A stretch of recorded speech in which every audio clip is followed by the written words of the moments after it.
Well, what do we have here? You must be a new arrival. Let me guess, fate of the undead, right? Well, you're not the first, but there's no salvation here. You'd have done better to rot in the undead asylum. But too late now. Well, since you're here, let me help you out. There are, actually, 2 bells of awakening. One's up above in the undead church. The other is far, far below, in the ruins at the base of Blight Town. Ring them both, and something happened. Brilliant, right? Not much to go on, but I have a feeling that won't stop you. So, off you go. It is why you came, isn't it? To this accursed land of the undead?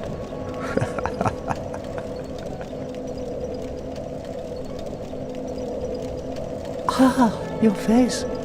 You're practically hollow. But who knows? Going hollow could solve quite a bit.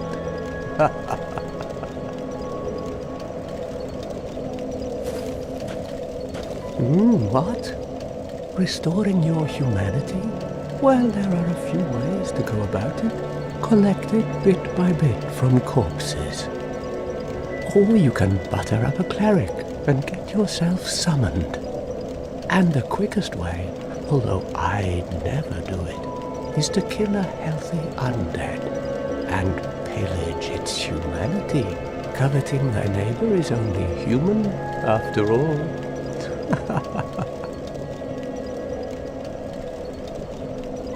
What are you looking at? Don't try anything clever. You might regret it. What? You want to hear more? Oh, that's all we need. Another inquisitive soul. Well, listen carefully then. One of the bells is up above in the undead church, but the lift is broken. You'll have to climb the stairs up the ruins and access the undead burg through the waterway. The other bell is back down below the undead burg, within the plague-infested Blight Town. But I'd die again before I step foot in that cesspool.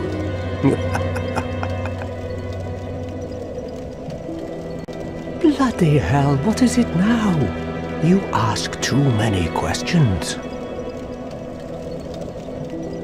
Welcome back, guys. What now? Sorry about the long intro to the dialogue, but the Crestfallen actually tells us quite a bit. So first, we're gonna head up to ring the first bell of the Awakening, and he gives you more insight on the second bell, and it's down in the Blight Town. So we're just gonna go around and collect some items in the Firelink Shrine here. Firebomb some useful items, and we're going to talk to another NPC. His name is Petrus, and he is coming up.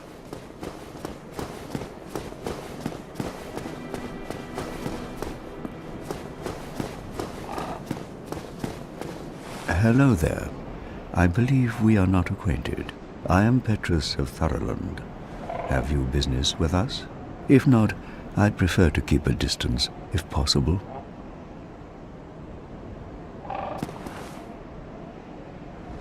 Hello there. I realize that I have requested that we retain our distance, but I also want you to know that it is not meant in ill will. Here, take this, as a token of peace. No, go ahead. It's for you. Oh my, you again. Oh, I know. How about this? I have to await my companions here anyway. So what if I were to teach you some miracles? Would that please you? Very well. Then first, a covenant with the gods.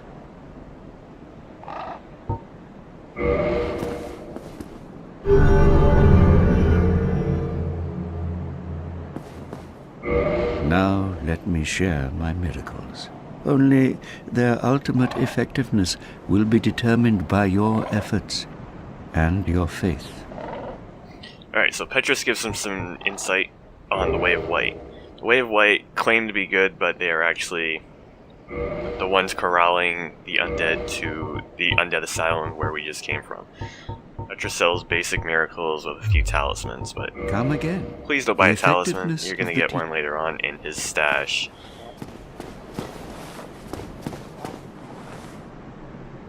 We're just gonna run up. This is the elevator that leads up to the undead burg. It's another shortcut we'll be picking up a little later in the game. But below the elevator is Petrus' stash, and he has a few items down here that gives a little clarity of what he's going, or he wants to do. You find more of that in the later game in his questline. That chest has the main item I was talking about. A few homework bones, you get a talisman and his weapon. And you get cracked red eye orbs for invasions. We'll read the description just a little bit here, but we're gonna get some Lloyd's talismans. And Lloyd is the god for the way of light, alongside Gwyn. Talisman utilized by Allfather Lloyd's cleric knights to hunt down the undead blocks. Undead blocks Estus recovery when at a limited time. In the outside world, the undead are cursed creatures. The Lloyd cleric knights are widely praised by the undead hunts, and their blessed talismans blocks undead recovery, allowing the knights to fight with impunity. Cracked red eye orb. It's invade another world. Defeat the master of the world you have invaded to acquire humanity. The correct red eye orb allows players to temporarily imitate this ability normally limited to the dark race of Kath or Kaith. So why is Petrus looking to invade somebody? Also gives you a lot of insight on Allfather Lloyd, Gwyn's uncle. Gwyn's uncle. Self-proclaimed title, I guess, by the way of light.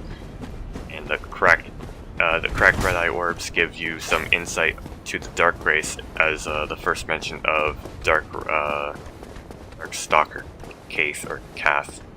I'm just gonna call him Kath. It's fine. We're just finishing up Firelink here. No, the skeletons are pretty tough enemies. It's very basic clarity for not going that way just yet in the game.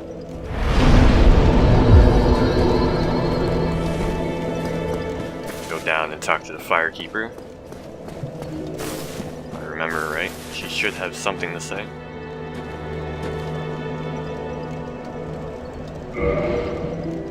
Forgot that she doesn't talk until later.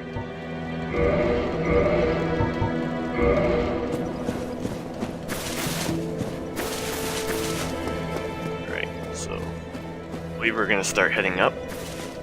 Heading to the Undead Burg. We're gonna start heading to the very first Bell of the Awakening. Enemies and Firelink here. Sweet parry. Taking some damage. So, we don't attack that guy real quick because that guy up top is going to be throwing firebombs at us. We're going to go up and take him out. Oh, still managed to get hit by one. And another.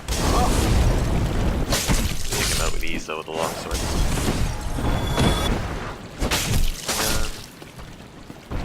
Whoa. Take him out though. Now we're gonna go back down and take out the other guy. And grab the item that he was defending. Always gotta look around, like looking around at the wall and the spaces. And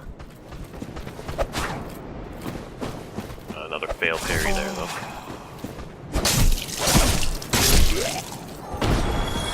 Soul of the Lost and Dead. You can actually jump across that bridge there. I believe there's an item over there, but we're gonna go over there later. There's an NPC that shows up there, and we're gonna talk to him. He sells some pretty interesting stuff. Get some more items.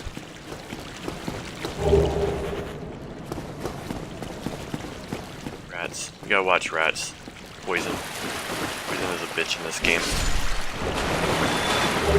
Nothing like like Dark Souls 3. Dark Souls 3, it's pretty easy to just walk through poison, but this one it's a little harder. We'll actually be getting this shortcut later on. That's that door is a shortcut back to Firelink from the depths. That's a later time in the game. Got some enemies.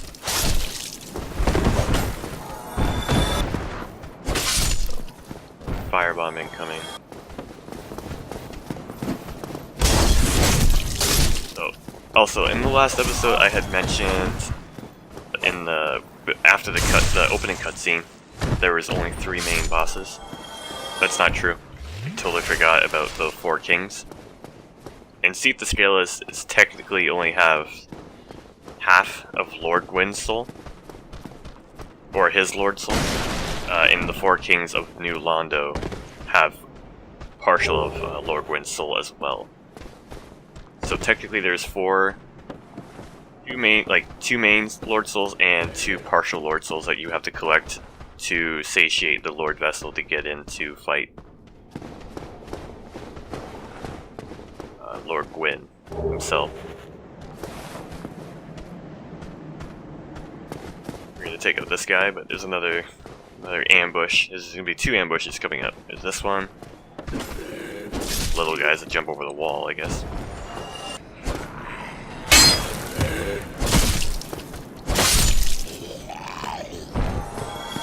The next one, you can actually see him hanging on the side of the wall there.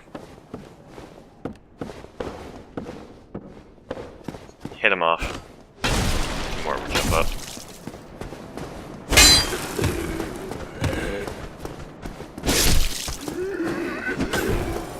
Pick up some rubbish. You can actually give that to the crows. I can't remember what it actually gives you, but you can you can drop that for the crows and they'll give you something for it. Other than that, it's really worthless to carry it around. It actually says that in the description too. I think it's out of your mind to carry this around or something. It says something like that.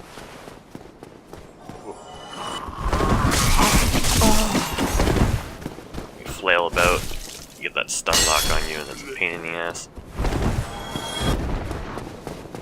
Try and trick you here with a white light. It's just a progressive white light, it's not a boss. I like to do that in Dark Souls. So, we're not gonna try and attempt this jump, we can actually get there later. The best looking parts of Dark Souls right here is the Hellkite. The Hellkite dragon looking in there. Well, I guess trying to stomp on you.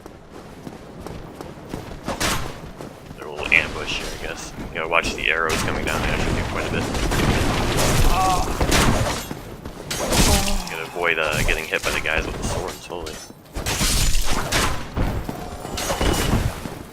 You can tell by the gameplay that my skills in Dark Souls 1 is very rusty. Used to be a lot better, but it's been, I think, a year or something now. I'm actually down a full playthrough. Actually, before we start resting, or no, we're gonna go get the bonfire real quick. Just gonna light it, because when you rest at it, it's gonna respawn all the enemies. But we're just gonna light it, and we're gonna go talk to Undead Merchant.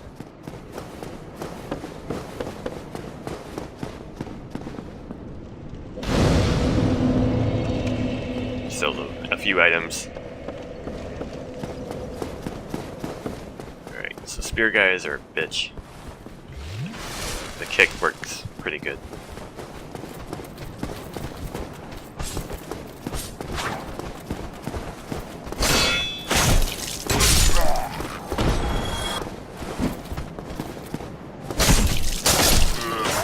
The box is blocked the way down. You can actually see the lower undead berth there. That down there leads to the depths. Does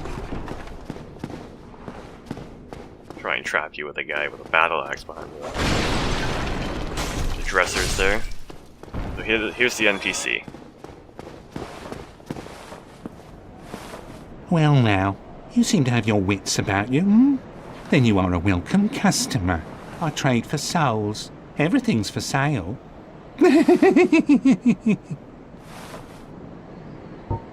Things are getting treacherous in these parts. A horrible goat demon has moved in below. And up above, there's that humongous drake and a bull demon too.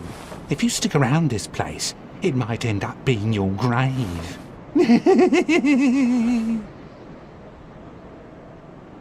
Here, I'm not here to chit-chat. We talk business or we talk nothing at all. So he sells a few basic items. He actually sells a residence key, and the only person to sell the bottomless box. Sells a few weapons, and the only merchant to sell the chain armor set as well. For a fast parry and timer parry shield, the small leather shield or the buckler are really good as well if you want. But parrying is, I think, the best in Dark Souls 1. What a waste of time. Go and... So he actually tells us a little bit about the area. So there's the Hellkite Dragon that already tried to kill us when we entered in that fog. And then there is the Capra Demon down in the lower Undead Berg. The Goat Demon he refers to. And then the Taurus Demon up above that leads to bridge and up to where the bell is. First Bell of Awakening. Another little ambush there. And this is where the jump will, I mentioned previously. I'm going to jump from above instead of trying to get it from down low there.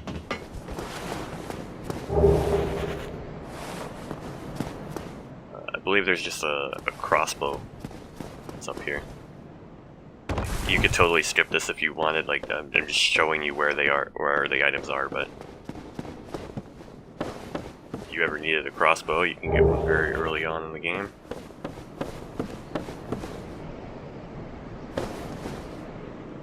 Well, fall damage in this game is completely different than other games. So I think we're gonna head up to the bonfire now.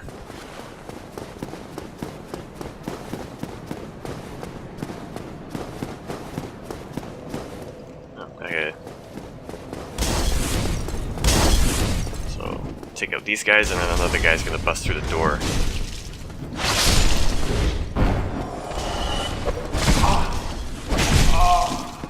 Backstabs are the best.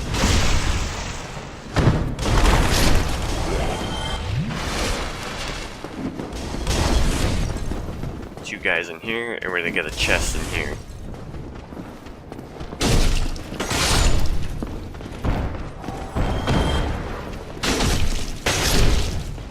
You can actually check. The chain on the side is a hint to mimics. Like, if the chain is facing backwards, it will be a real chest. If the chain is facing towards you as you open it, just in general, if it's facing towards you, then it's a mimic. You know, mimics are later on in the game, but you still notice.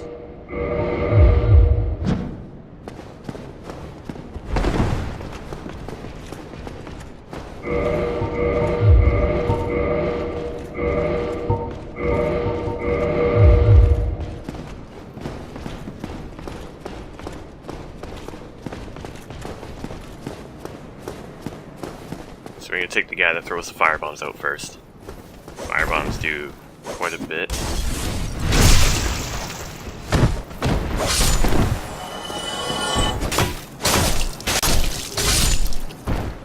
This door first. So the master key that we started with opens any basic lock. You can actually get that key from the guy, the merchant that we were talking to earlier. He sells the residence key. I think we're going to get it later, just because I'm saving the souls to level up at the moment, but we should definitely get it because there's an NPC, I believe, that is locked behind a door that needs that key.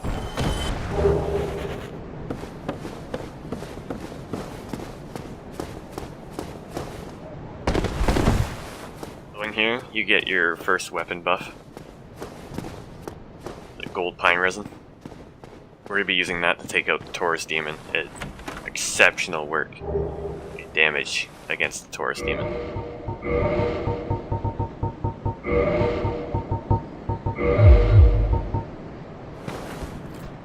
Power fire bombs here. I mean, not that one, this one. Takes them out pretty easily. And these two, double.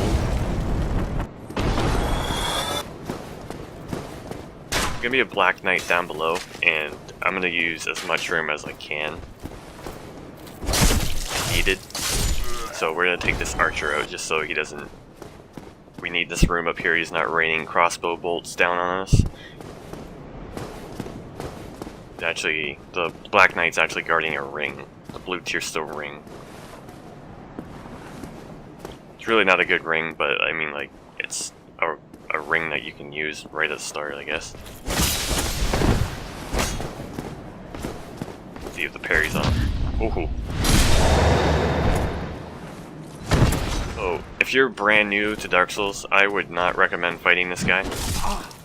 As you can see, he can hit very hard. He gets to drop on you, he gets very aggressive. Like, he will end you in a few hits.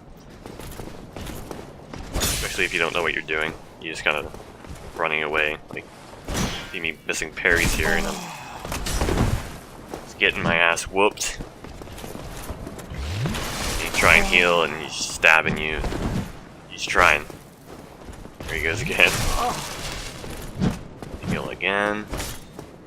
Make sure. Parry there. Parries and backstabs are the best way to take him out.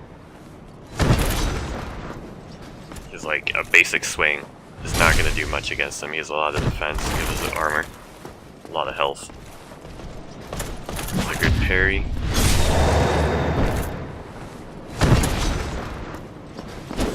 Just take him out because he has a low amount of health there. I'm going to go back down and grab the blue tier stone real quick.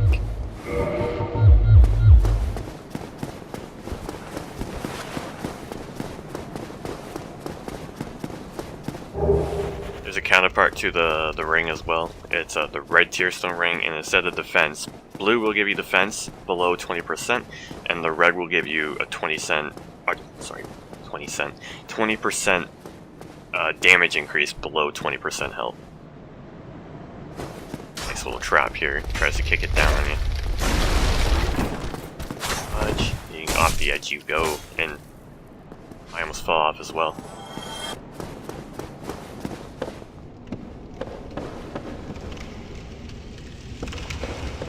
That door there, we're actually not going to open that yet. We'll fight the enemy / NPC down there. They're trying to trick you. You smash the barrels. There's actually a crystal lizard hidden in the barrel here. You want to get them because sometimes if you drop a large shard and or chunk,